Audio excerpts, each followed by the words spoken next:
بازم از سمت چپ توپ فرستاده میشه روی دروازه، یک ضربه ایستاد و توی دروازه آرش برهانی حساب کارو 1-0 میکنه منافع استقلال. استقلال 1 پرسپولیس 0.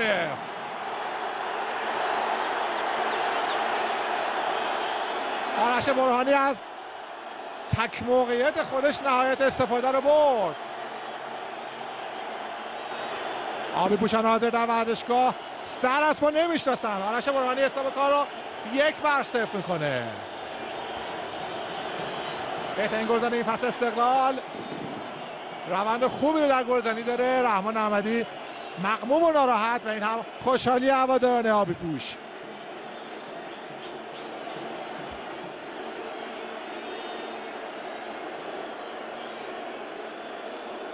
یه باری با هم نگاه کنیم. تو با سمت چپ روی دروازه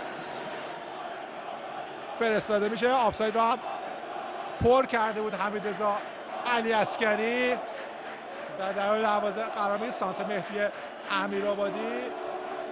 این ضربه سر قشنگ آرش برهانی حساب کار 1-0 میکنه.